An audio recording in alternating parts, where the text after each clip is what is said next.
जाटों ने। जाट इस मिट्टी से जुड़ा हुआ होता है और मिट्टी से ही अपना काम करता है। और मैं मानता हूं जो भाई बहन तो पीछे भी खड़े हैं भाइयों, वो भी इस मिट्टी की महक को लेते हुए बैठ जाए, आराम से बात सुने।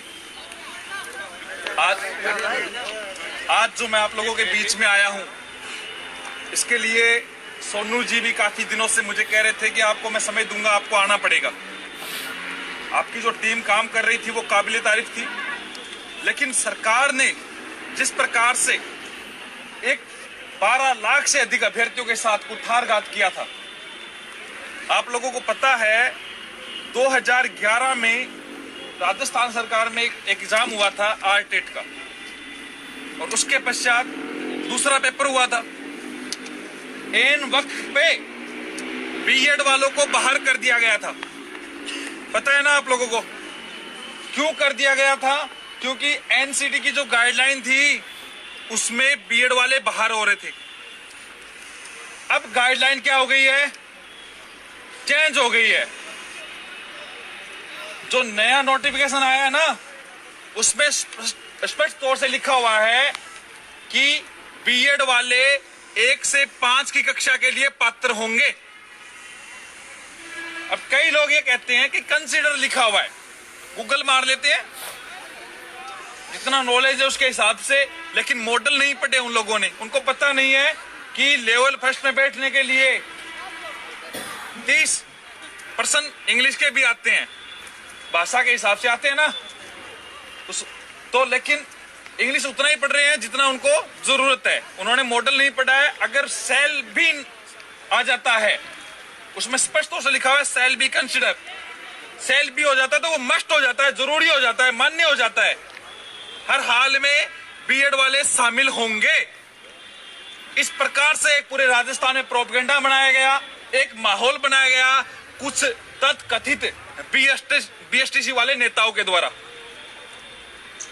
उन्होंने कह दिया कि हिंदुस्तान की कोई ताकत नहीं कर सकती। ये नहीं सोचा कि राज्य का जो युवा है, चाहे बीएड का हो चाहे बीएसटीसी का हो, बेरोजगार तो सभी होते हैं ना? आप नहीं हो क्या? किस लिए बैठे हो? अपने बेरोजगारी के लिए बैठे हो यहाँ पे? तो उनको ये सोचना चाहिए था, बेरोजगार सभी होते हैं।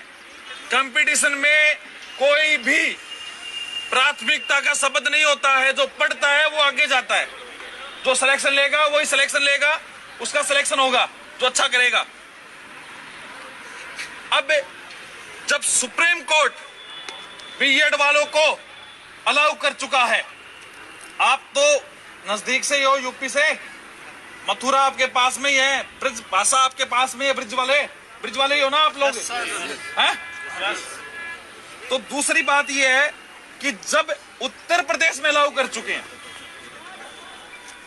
हैं ना, पता है क्या आप लोगों को? अब उत्तर प्रदेश में क्या मामला होता है? 2 प्रकार के मामले होते हैं। एक तो यूपी टेट होता है, फिर सुपर टेट होता है।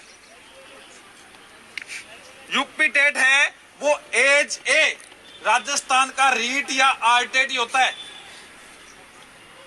पता है क्या आप लोगों को यूपी टेट का मतलब? इस यूपी टेट में पहले लेवल प्रथम में बीएड वाले शामिल नहीं थे, बाद में न्यायालय के आदेश से शामिल किए गए। देखो, हमें न्यायपालिका पे पूरा भरोसा है। जहां पे व्यवस्थापिका फेल होती है वहां पे न्यायपालिका काम करती है। कौन कहता है कि एग्जाम में नहीं बैठने दिया जाएगा? अगर 25 अप्रैल को एग्जाम में होगा तो बीएड वाले बैठेंगे, मैं बिठाऊंगा। ये भरतपुर की जो जमीन है, इस पे कभी कदम नहीं रखूंगा अगर नहीं बिठा पाया तो। जो कह रहे हैं ना कि नहीं बैठ सकते, 101% बैठेंगे। मैं रिस्क नहीं लेना चाह रहा था, इसलिए आप लोगों को कहा कि कहीं ना कहीं ये लोग जो गेम खेल रहे हैं, सरकार के साथ मिली भगत करके, कुछ तथाकथित नेता मिलके, और जो एजी को हायर किया गया, इन लोगों ने सरकार पे दबाव डाला, वरना सिंगल बेंच में कभी एजी अपनी हेयरिंग लेके पहली हेयरिंग में नहीं उपस्थित होता। सरकार इस बात पे संज्ञान नहीं लिया सरकार ने कि यहाँ पे 12 लाख युवा नहीं 12 लाख परिवार उस सरकार के खिलाफ हो सकता है। इसका सबसे बड़ा कारण है कि आप सब खुद मरे हुए हो। आप लोग अपने अधिकारों के लिए सजग नहीं हो। आप लोगों को किसी तथाकथित नेता ने कह दिया जो खुद आर्टेड फेलियर है, उस आर्टेड फेलियर ने कह दिया हिंदुस्तान की कोई ताकत नहीं हो सकती। अरे उसको पढ़ना नहीं आता यार, वो आपको बाहर कर देगा क्या? आप खुद पढ़े, आप खुद समझे, इस बात को गौर से समझे कि हाँ क्या हो सकता है, क्या रूल्स है, क्या रेगुलेशन है।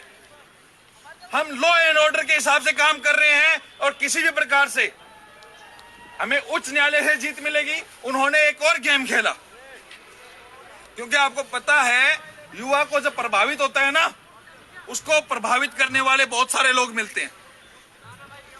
बीएसटीसी वाले छोटे भाई बहनों को भी प्रभावित करने वाले मिल गए। वकीलों से राय ली गई, कुछ याचिकाएं ऐसी लगा दी गई कि कहीं ना कहीं खराब हो जाए, कुछ दम्मी याचिका लगा दी गई। बीएड वाले तो इतने हैं कि पत्थर मारो तो बीएड वालों को लगेगा, हर घर में बीएड वाला। डोटासरा की पुत्र बुद्धि हुई बीएड वाली है, सच कह रहा हूं मैं। हमारे माननीय शिक्षा मंत्री जी के एक पुत्र वधु एसडीएम है और दूसरी बीएड वाली है, तो वहां से भी अपने को समर्थन मिलेगा, इंतजार करें।